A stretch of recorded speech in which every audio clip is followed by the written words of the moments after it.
এদের দুজনের নাটকের খোপ আজকে খুলে দেবো, চলো ভিডিওটা এবার শুরু করা যাক। বিয়ের নাটকের খেলা শেষ করেও কিন্তু সোশ্যাল মিডিয়া থেকে এখনো এরা বেরাচ্ছে না, কেননা এরা এখনো সোশ্যাল মিডিয়াকে কাঁপাবে বলেই ভাবনা চিন্তা নিয়েছে এবং নাটকের কিন্তু ধামাকা দেখাচ্ছে। দুর্দান্ত দুর্দান্ত নাটক কিন্তু নিত্য নতুন দুজনে পোস্ট করছে, আজকে এর অ্যাকাউন্ট থেকে কালকে ওর অ্যাকাউন্ট থেকে, দুজনের অ্যাকাউন্টেই কিন্তু মজার মজার নাটক চলছে। তানিয়াদি তার অ্যাকাউন্ট থেকে নাটক শুরু করছে, আর অম্বিকা ওর অ্যাকাউন্ট থেকে খুব সুন্দর করে কান্নাকাটির নাটকটা জমিয়ে রেখেছে। এখন দেখছি শুধু দুজনের মধ্যে নাটকটা মানে সীমাবদ্ধ নেই, হয়ে গেছে ফ্যামিলিবদ্ধ নাটক, মানে ফ্যামিলিকে নিয়ে নাটকটা করছে। এই অমৃতা কিন্তু একটা ভিডিওর মধ্যে জানিয়েছে যে তাকে ঘরের মধ্যে তার বাবা মা মানে পরিবারের লোকজন বন্ধ করে রেখেছে এবং প্রচণ্ড পরিমাণে মারধর করছে, এমনকি খেতে পর্যন্ত দিচ্ছে না। প্লাস যে ফোনটা ইউজ করতো সেটাকে কিন্তু ভেঙে দিয়েছে, তার কাছে যে ফোনটা মানে যে ইউজ করতো সেই ফোনটাও আপাতত খারাপের পর্যায়ে চলে এসেছে। তো সে এটা জানিয়েছে একটা সোশ্যাল মিডিয়ার মাধ্যমে ভিডিও করে যে তানিয়া দিয়ে তুমি আমাকে বাঁচাও, তোমার সাথে আমি দেখা করতে পারছি না, মানে দেখা না করলে ওর কষ্ট হচ্ছে, একটা অন্যরকম ফিলিংস হচ্ছে।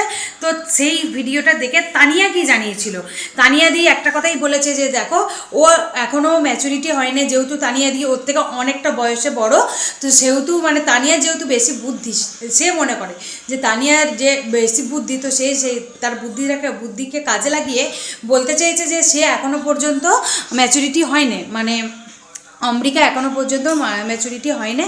তো তার জন্যই কিন্তু সে মানে তানিয়াদি চেষ্টা করছে ওর থেকে অনেকটা দূরে থাকতে, এবং ওর মধ্যে ওই দুজন মিলে একসাথে বিয়ে নাটকটা করতে এসে কিন্তু একটা ভালোবাসার আবেগ এসেছে আমাদের অম্বিকার মনের মধ্যে। তো এইটা তানিয়াদি জানিয়েছে। তো যখন সে বুঝতে পারছে যে তার গালে হাত দিচ্ছে, তাকে কিস করছে, এরকম কিছু করছে, তখন তার থেকে একটু একটু করে অল্প অল্প করে ডিফারেন্স মানে ডিসটেন্স শুরু করলো, যে না একই সাথে থাকাটাও মানে সম্ভব নয়, যেহেতু ওর এটা অল্প বয়স, একটা অন্যরকম ফিলিংস বুঝতে পারছে। তো সেখান থেকে একটা দুজন মিলে মানে লাইফের মধ্যে ডিফারেন্স নিয়ে এসে দুজনের লাইফ আবার শুরু করেছিল।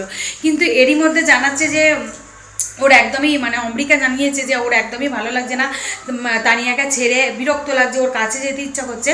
তো এরকম একটা মেসেজ করেছিল। তো তখন কিন্তু আজকে একটা নতুন আপডেট দিয়েছে তানিয়া দি, সে আবার অম্বিকার জন্য কান্নাকাটি করছে। এটা কিসের নাটক আমরা তো এখনো পর্যন্ত ঠিকঠাকভাবে বুঝেই উঠতে পারছি না যে তোমরা এটা কিসের নাটক করছে দুজন মিলে, তোমাদের নাটকটাকে এবার বন্ধ করো। তুমি ও যখন তোমার জন্য কাঁদছিল, অম্বিকা যখন তোমার জন্য কাঁদছিল, তখন তুমি বলেছিলে যে ওর অ্যাকাউন্ট ম্যাচুরিটি হয় না, ও একটা অন্য মানে নেশার মধ্যে রয়েছে।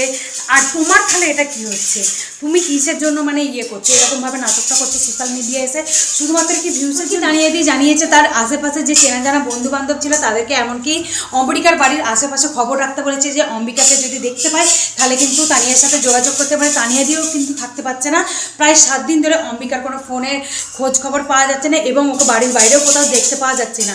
এটা নিয়ে ভীষণ পরিমাণে তানিয়া দিয়ে ভেঙে পড়েছে। যাই হোক, মানে এদের ডিটেলসে আর কিছু বলার নেই, এদের নাটক এরকম চলতেই থাকবে আর আমরা দর্শক এই নিয়ে ভিডিও করতেই থাকবো, দেখতেও থাকবো। যাই হোক, আমার ভিডিওটা এতটুকুই ছিল। যদি আমার ভিডিও তোমাদের ভালো লাগে চ্যানেলটি সাবস্ক্রাইব করে লাইক দিয়ে আমার পাশে